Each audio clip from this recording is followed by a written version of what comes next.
ಅಮೃತ ಗಳಿಗೆ ಇದೆ. ಇಲ್ಲಿ ಹೆಚ್ಚಿಗೆ ನಾನೇನು ಮಾತನಾಡೋ ಅಗತ್ಯ ಇಲ್ಲ ಅಂತ ಹೇಳಿ ನಾನು ಭಾವಿಸಿಕೊಂಡಿದ್ದೇನೆ. ಸಮಯದ ಅಭಾವ ಇರೋದರಿಂದ ನಾನು ಮಾನ್ಯ ಅವರಿಗೊಂದು ವಿನಂತಿಯನ್ನು ಮಾಡಿಕೊಡ್ತೀನಿ. ಏನು ಅಂದರೆ, ಸರ್, ನೆಕ್ಸ್ಟ್ ಇಯರ್ ಕಾರ್ಯಕ್ರಮ ಮಾಡುವಾಗ ಗ್ರಾಮೀಣ ಮತ್ತು ಈ ಜಿಲ್ಲಾ ಮಟ್ಟದ ಕಾರ್ಯಕ್ರಮದ ಸಮಭಾಗದಲ್ಲಿರುವಂಥ ಅಲ್ಲಿರುವ ಗೌರವಾನ್ವಿತ ಶಿಕ್ಷಕ ಬಂಧುಗಳನ್ನು ಸನ್ಮಾನಿಸಬೇಕು ಅಂತ ಆಸೆ ಇರ್ತದೆ. ಅವರು ಸನ್ಮಾನಿಸಿ ಜಿಲ್ಲಾ ಮಟ್ಟದ ನನ್ನೆಲ್ಲ ಗೌರವಾನ್ವಿತ ಗುರುಗಳಿಸ್ಕೊಳ್ಬೇಕಾಗ್ತದೆ. ಅದಕ್ಕೆ ಜನಪ್ರತಿನಿಧಿಗಳ ಸಂಕಟವನ್ನು ತಾವು ದಯವಿಟ್ಟು ಅರ್ಥ ಮಾಡಿಕೊಳ್ಳಬೇಕು DDP ಅವರು. ಅದಕ್ಕೆ ಅದನ್ನು ಸ್ವಲ್ಪ ಗಮನಿಸಿ ಅವರ ಉಸಿರಿನ ಏರಿಳಿತ ಮಗುವಿನ ಶ್ರೇಯಾಭಿವೃದ್ಧಿ ಆಗಿರಬೇಕೇ ಹೊರತು ಬೇರೆ ಯಾವುದೇ ಉದ್ದೇಶ ಶಿಕ್ಷಕರಿಗೆ ಇರಬಾರದು ಅಂತ. ಬಿಡಕ್ಕೆ ಹೋದಾಗ ಒಬ್ಬರು ಕಂದಗಲ್ ಸರ್ ಅಂತಿದ್ರು. ಅವ್ರು ಬಹಳ ದೊಡ್ಡ ತಾಯಿ ಹೃದಯದವರು. ನಾನು ಒಂದು 6 ತಿಂಗಳು ಅವ್ರು ಹೇಗೆ ಮಾಡ್ತಿದ್ರು ಅಂದರೆ, ಅಲ್ಲಿ ನಾನು 6 ವರ್ಷದವನಿದ್ದಾಗ ನಮ್ಮ ಊರಲ್ಲಿ ಒಂದೇನೋ ಘಟನೆ ಆಗಿತ್ತು. ನನ್ನ ತಾಯಿಯವರ ಮನೆಯಲ್ಲಿ ಇದ್ದಿದ್ದೆ. ನಮ್ಮ ಅಜ್ಜ ಶಾಲೆಗೆ ನನ್ನನ್ನು ಸೇರ್ಸಕ್ಕೆ ಹೋಗಿದ್ದು.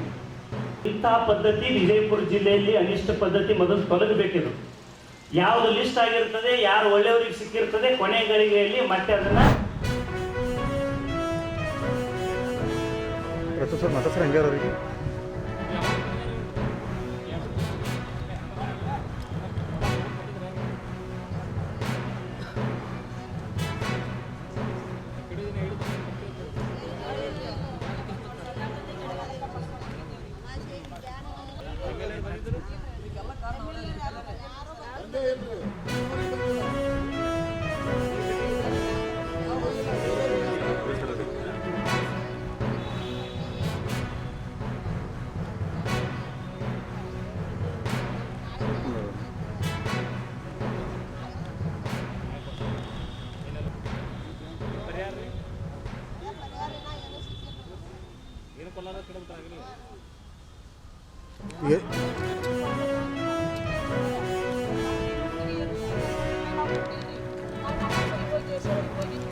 ಹೋಗುತ್ತನ್ರಿ ದೊಡ್ಡದು ಗೊತ್ತಿಲ್ಲ, ನಮಗೇನು ಗೊತ್ತಿಲ್ಲ ಸರ್.